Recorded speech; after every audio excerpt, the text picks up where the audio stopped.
अल्हम्दुलिल्लाहि वहदहु ला शरीक लहु वस्सलातु वस्सलामु अला मन ला नबिय्य बअद अम्मा बाद। फ़ज़ाइल अंबिया अलैहिमुस्सलाम। तिलकर रुसुल फ़ज़्ज़लना बअज़हुम अला बअज़। 10 सिपारे जे शुरू में अंबिया अलैहिमुस्सलाम जो ज़िक्र फरमायो।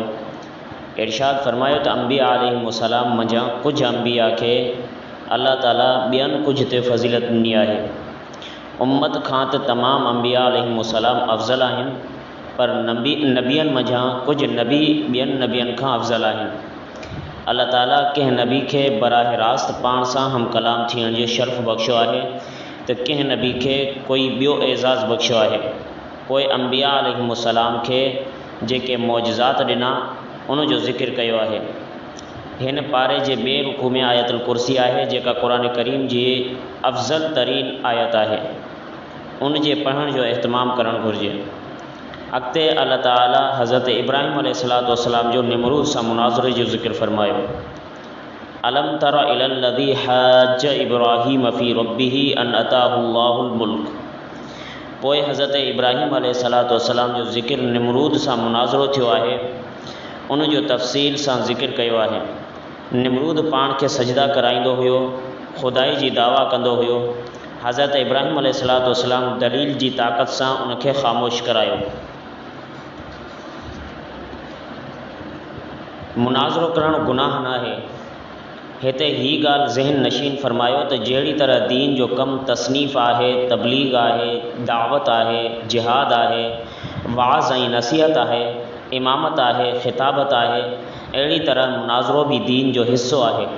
अंबिया अलैहिमुस्सलाम मासूम हूंदा आहिनि। नंढो या वॾो कोई बि गुनाह जो कमु न आहिनि कंदा।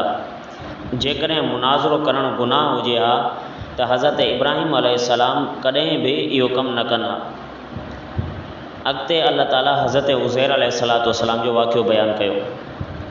औ कल्लज़ी मर्र अला क़रयतिन वहिय ख़ावियतुन अला उरूशिहा।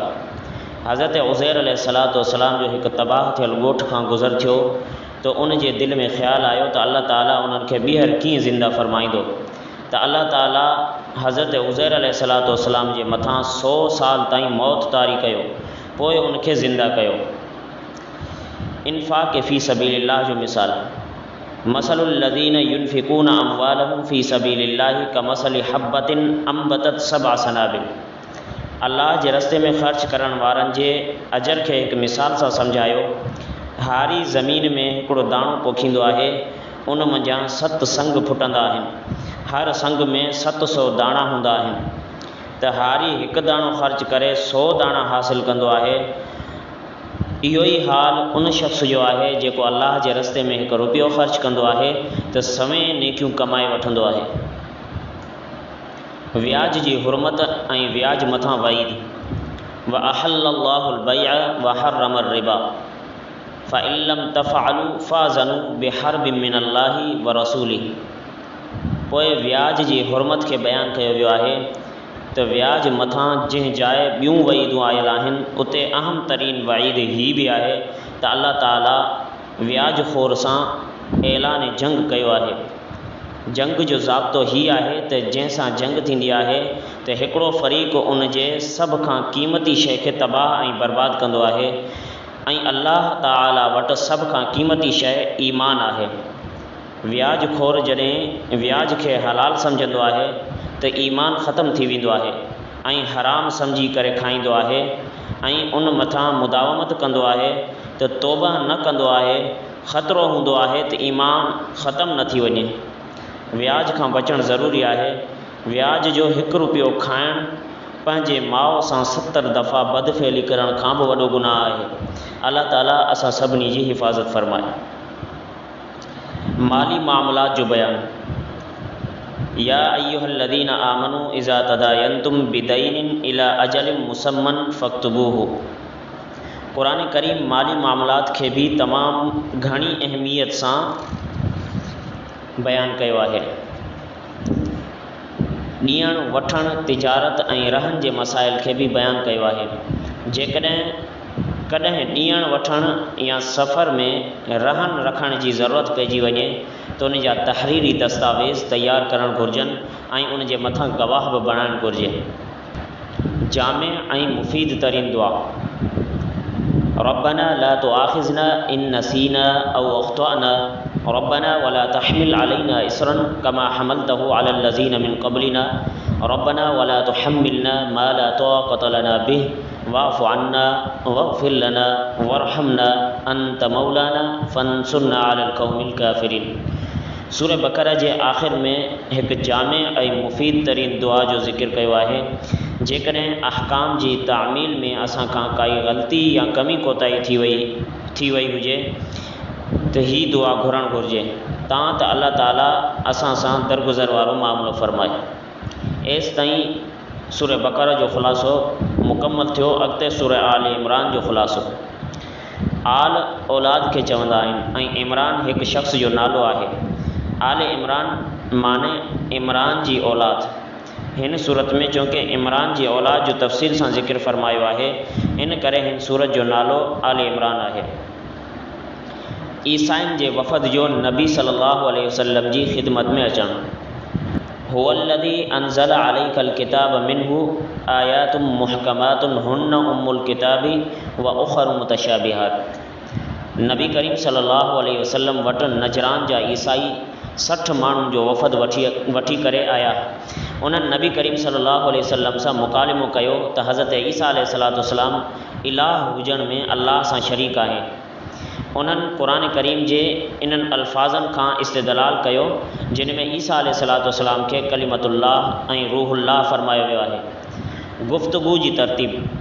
ईसाइनि खे नाज़ हुयो त असां वटि शाइरी घणी आहे। उन्हनि पंहिंजो शाइर बिहारियो। उन्हनि जे मुक़ाबले में हुज़ूर सल्लल्लाहु अलैहि वसल्लम हज़रत हस्सान बिन साबित रज़ी अल्लाह ताला अन्हु खे बिहारियो। उन्हनि जो शाइर शिकस्त खाई वियो। ख़िताबत ते उन्हनि खे वॾो नाज़ हो। उन्हनि पंहिंजो ख़तीब बिहारियो। नबी पाक सल्लल्लाहु अलैहि वसल्लम उन्हनि जे मुक़ाबले में हज़रत साबित बिन कैस रज़ी अल्लाह ताला अन्हु खे बिहारियो। उहो बि शिकस्त खाई वियो। पोइ जॾहिं दलाइल जो वारो आयो त ख़ुदि हुज़ूर अकरम सल्लल्लाहु अलैहि वसल्लम दलाइल सां तौहीद ख़ुदाबंदी खे साबित करे उन्हनि जे अक़ीदा तस्लीस जी तरदीद फ़रमाई। अहले किताब जा जराइम। इन्नल लज़ीना यकफ़ुरून बि आयातिल्लाहि व यक़्तुलून नबिय्यीन बिग़ैरि हक़। पोइ हिन सूरत में यहूद ऐं नसारा जे जराइम खे बयानु कयो आहे। उहे अंबिया अलैहिस्सलाम खे नाहक़ क़त्ल कंदा हुआ, अल्लाह ताला जे नेक बाननि खे तंग कंदा हुआ, ज़ुल्म ऐं तशद्दुद कंदा हुआ, काफ़िरनि खे दिली दोस्त न बणायो। ला यत्तख़िज़िल मुमिनूनल काफ़िरीन औलिया मिन दूनिल मुमिनीन। ऐं असांखे हुकुम ॾिनाई त उन्हनि सां क़ल्बी तालुक़ात दोस्ती ऐं मुहबत क़ाइमु न करियो। ही ॻाल्हि हमेशह यादि रखो त क़ल्बी मुहबत जंहिंखे मवालात चवंदा आहिनि, काफ़िरनि सां जाइज़ न आहे। हाँ, अलबत्ता रख रखाव, वक़्ती ज़रूरत ऐं पंहिंजे माहौल खे साज़गार रखण जे लाइ अहिड़े तालुक़ात जंहिंखे मदारात चवंदा आहिनि उन जी गुंजाइश आहे। पर उहो बि उलमा खां पुछणु घुरिजे त ही तालुक़ कीअं आहे ऐं ही तालुक़ कीअं आहे। काफ़िरनि सां तालुक़ात जाइज़ आहे, पर उन वक़्तु जॾहिं काफ़िर मुसलमाननि खे नुक़सानु न पहुचाईंदा हुजनि ऐं उन्हनि जे मिल्कियतनि खे नुक़सानु न पहुचाईंदा हुजनि ऐं काफ़िर पंहिंजी तिजारती माल खे इस्लाम जे ख़िलाफ़ु न इस्तेमालु करे रहिया हुजनि। बहरहाल हर वक़्तु उलमा सां राब्तो रखणु घुरिजे ऐं पुछणु घुरिजे त हिन तालुक़ जी नौइयत छा आहे, ही तालुक़ कीअं आहे ऐं ही तालुक़ कीअं आहे। पोइ हिन सूरत में 3 वॾा अहम वाक़िया अल्लाह ताला बयानु कया आहिनि। सभिनी खां पहिरीं हज़रत मरियम अलैहिस्सलाम जी वालदा जो ज़िक्र आहे। इज़ क़ालत इम्राअतु इमरान रब्बी इन्नी नज़रतु लक मा फ़ी बतनी मुहर्ररन फ़तक़ब्बल मिन्नी। हज़रत मरियम अलैहिस्सलाम जी वालदा हज़रत हिना बिन्त फ़ाक़ूस जो ज़िक्र आहे त उनखे औलाद न हुई।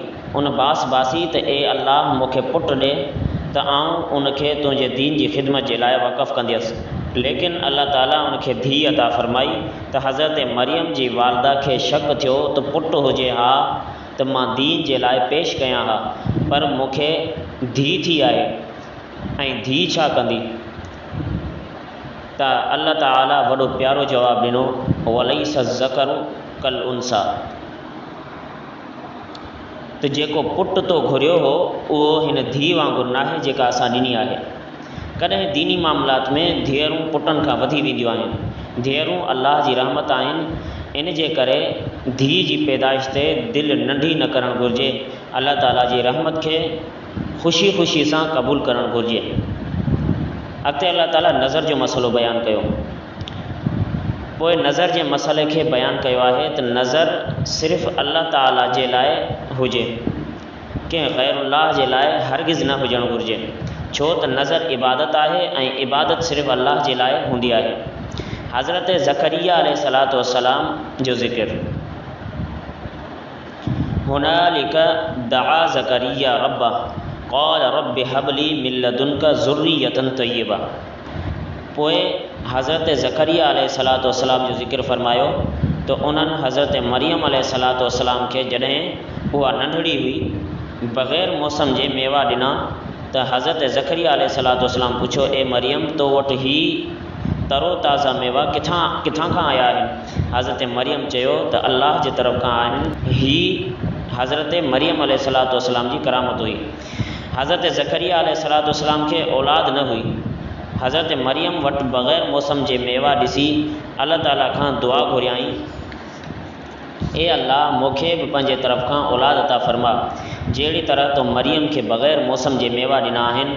हालांकि हज़रत ज़करिया बि पोढ़ो हो ऐं घरवारी बि पोड़ी बांझ हुई, उन जे बावजूदु अल्लाह ताला हज़रत यहया अलैहिस्सलातु वस्सलाम जहिड़ो पुटु अता फ़रमायो। हर हाल में अल्लाह खां घुरणु घुरिजे। इन वाक़िए मां वाज़िह तौर ते मालूम थियो त वली जी करामत ॾिसी करे वली जे ख़ुदा खां घुरणु घुरिजे, न कि ख़ुदि वली खां।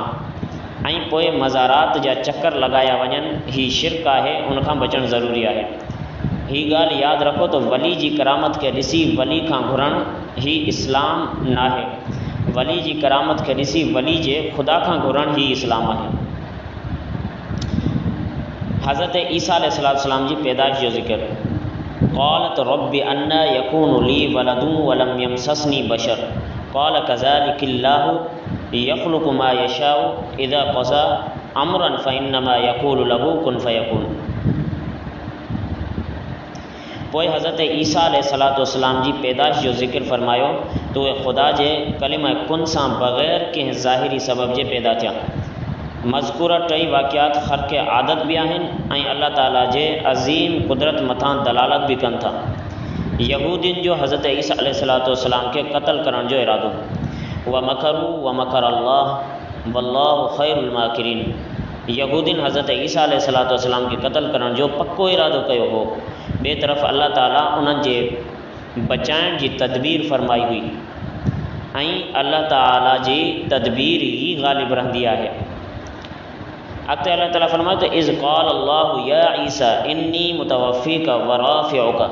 अल्लाह ताला हज़रत ईसा अलैहिस्सलातु वस्सलाम खे तसल्ली ॾींदे फ़रमायो त तोखे दुनिया में ॿीहर लाहिण खां बाद ज़ाहिरी मौत मां ई ॾींदुसि ऐं उनखां बाद फ़रमायो त तोखे हाणे मां ज़िंदा आसमान ते खणंदुसि ऐं तो ताईं यहूदियुनि जा हथ न पहुचंदा। तोखे उन्हनि बदबख़्त यहूदियुनि खां महफ़ूज़ रखंदुसि ऐं पोइ जेके तोखे मञण वारा आहिनि उन्हनि खे कामयाबु कंदुसि। अॻिते अहल सुन्नत वल जमात जो नज़रियो। अहल सुन्नत वल जमात जे नज़दीक हज़रत ईसा अलैहिस्सलातु वस्सलाम आसमान ते ज़िंदा आहिनि, क़यामत खां पहिरियां ईंदा ऐं हुज़ूर सल्लल्लाहु अलैहि वसल्लम जे उम्मती हुजण जी हैसियत सां ईंदा, जिहाद कंदा ऐं पोइ पूरी दुनिया में हज़रत ईसा अलैहिस्सलातु वस्सलाम जी बरकत सां कोई हिकु शख़्स भी काफ़िर न रहंदो। जेकॾहिं तव्हां हज़रत ईसा अलैहिस्सलातु वस्सलाम खे पंहिंजी ज़िंदगी में ॾिसो त उन जा सिपाही बणिजो ऐं उन जा मुआविन बणिजो। अॻिते अल्लाह ताला यहूदियुनि जे नज़रिए जी तरदीद कई। रफ़ा ईसा अलैहिस्सलातु वस्सलाम सां यहूदियुनि जे बातिल नज़रिए जो रद्द थी वियो। यहूदियुनि जो नज़रियो ही हो त हज़रत ईसा अलैहिस्सलातु वस्सलाम खे सूली ते चढ़ायो वियो आहे ऐं उहे क़त्ल कया विया आहिनि। अल्लाह ताला उन जी तरदीद फ़रमाई त हज़रत ईसा अलैहिस्सलातु वस्सलाम खे सूली ते न चढ़ायो वियो आहे, बल्कि उहे आसमान ते ज़िंदा आहिनि। अॻिते मुबाहिले जी दावत। फ़कुल तआलऊ नदु अबनाअना व अबनाअकुम व निसाअना व निसाअकुम व अनफुसना व अनफुसकुम। ईसाइन जो वफ़द हुज़ूर अकरम सल्लल्लाहु अलैहि वसल्लम जी ख़िदमत में आयो हो, दलाइल ॿुधण जे बावजूद भी जॾहिं उन्हनि हक़ जो एतराफ़ न कयो त अल्लाह ताला जे हुकुम सां नबी करीम सल्लल्लाहु अलैहि वसल्लम उन्हनि खे मुबाहले जी लाइ दावत ॾिनी। उहे मुबाहले जे लाइ तयारु न थिया, बल्कि जिज़िया ॾियण खे क़बूल कयूं। अंबिया अलैहिस्सलातु वस्सलाम खां वाइदो, व इद अख़ज़ल्लाहु मीसाक़न नबिय्यीन लम्मा आतैतुकुम मिन किताबिन व हिकमतिन सुम्मा जाअकुम रसूलुम मुसद्दिकुल लिमा मअकुम लतुअमिनुन्न बिही व लतंसुरुन्नहु। अल्लाह ताला तमाम अंबिया अलैहिस्सलातु वस्सलाम खां ही अहद वरतो, जेकॾहिं तव्हांजी ज़िंदगी में इमामुल अंबिया ख़ातमुन नबिय्यीन हज़रत मुहम्मद अरबी सल्लल्लाहु अलैहि वसल्लम तशरीफ़ फरमा थियनि त तव्हां सभिनी खे उन जे मथां ईमान आणणो आहे। अंबिया खां जेको अहद वरतो आहे, हक़ीक़त में उहो अहद उन्हनि जे उम्मतनि खां हुयो। अल्लाह ताला असां सभिनी खे ईमान जी नेमत अता फ़रमाए। आमीन व आख़िरु दावाना अनिल हम्दुलिल्लाहि रब्बिल आलमीन।